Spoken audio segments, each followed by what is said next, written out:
Silakan masuk.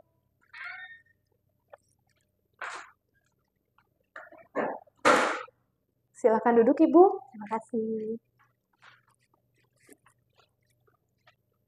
Ibu, boleh diperkenalkan nama, tempat, dan tanggal lahir Ibu?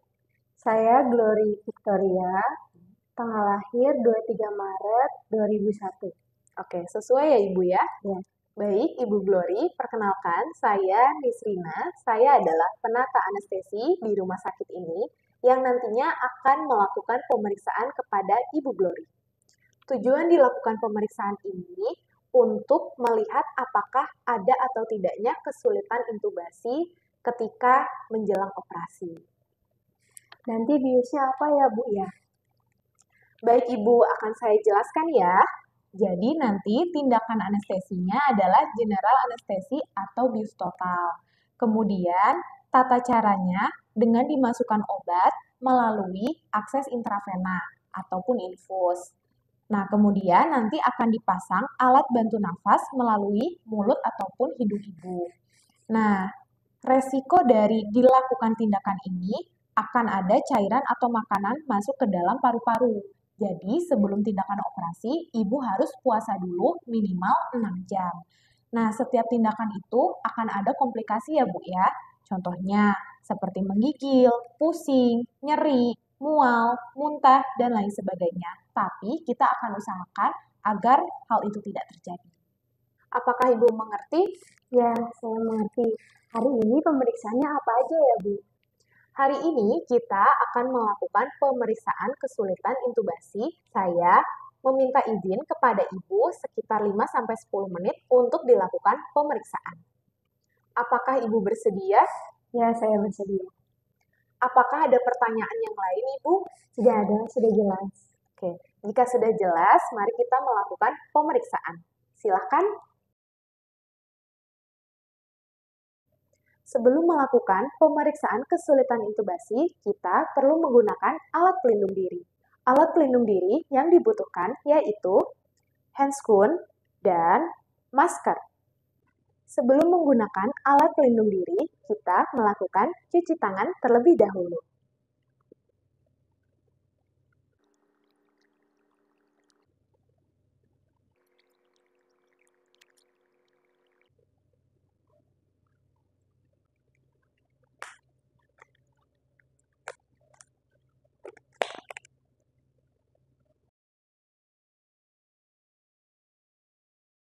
Indikator pemeriksaan untuk kesulitan intubasi yaitu dengan menggunakan rumus Lemon.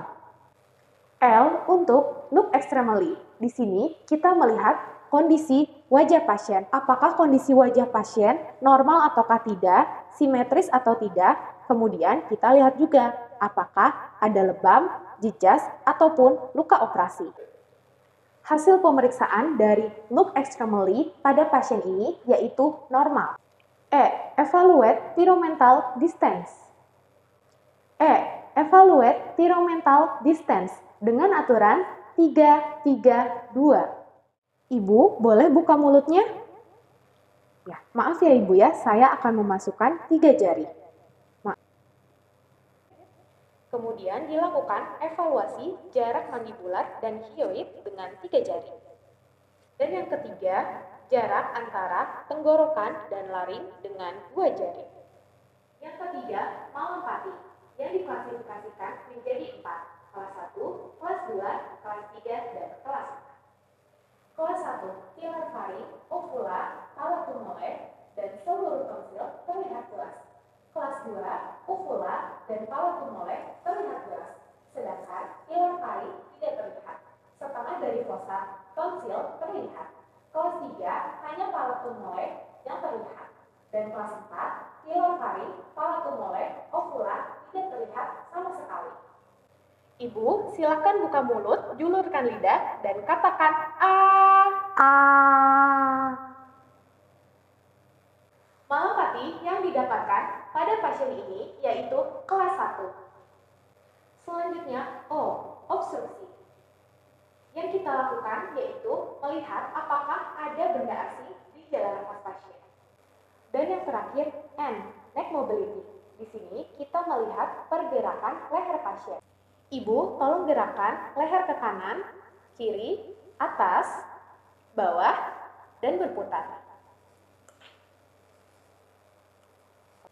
Hasil dari pemeriksaan untuk neck mobility pada pasien ini normal. Pemeriksaan selanjutnya dengan metode Wilson-Rees Sum Score yang terdiri dari berat badan. Dengan hasil pengamatan, apabila berat badan kurang dari 90 kg, maka skornya 0. 90 sampai dengan 100 kg, maka skornya 1.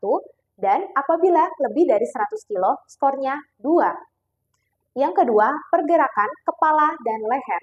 Apabila dapat digerakkan lebih dari 90 derajat, maka skornya 0, sama dengan 90 derajat 1, dan kurang dari 90 derajat 2. Yang ketiga, pergerakan leher.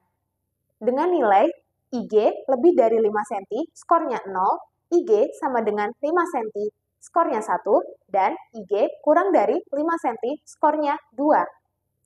Selanjutnya, descending mandibula. Apabila normal, skornya 0, apabila sedang, skornya 1, dan apabila berat, skornya 2. Dan yang terakhir, overbite.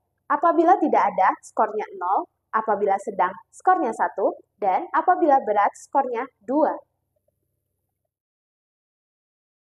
Penilaian selanjutnya dengan EGRI score. Dengan karakteristik penyulit, apabila dapat melakukan pembukaan mulut, maka hasil pengamatan lebih dari 4 cm, skornya 0, apabila kurang dari 4 cm, skornya 1. Selanjutnya, jarak tiromental. Dengan hasil pengamatan, apabila lebih dari 6,5 cm, skornya 0, apabila 6 sampai dengan 6,5 cm, skornya 1, dan apabila kurang dari 6, skornya 2. Yang ketiga, klasifikasi Malampati. Dengan Malampati 1, maka skornya 0, Malampati 2, skornya 1, Malampati 3, skornya 2, dan Malampati 4, skornya 3. Selanjutnya, pergerakan leher. Apabila dapat digerakkan lebih dari 90 derajat, maka nilainya 0, 80 sampai 90 derajat, skornya 1, dan kurang dari 80 derajat, skornya 2.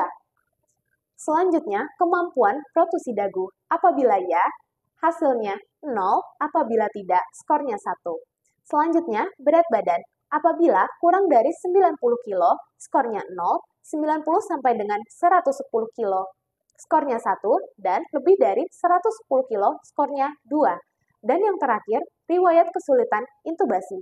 Apabila tidak ada, skornya 0, apabila ada, skornya 1, dan apabila ragu-ragu, skornya 2. Itulah beberapa teknik yang digunakan untuk melakukan pemeriksaan kesulitan intubasi.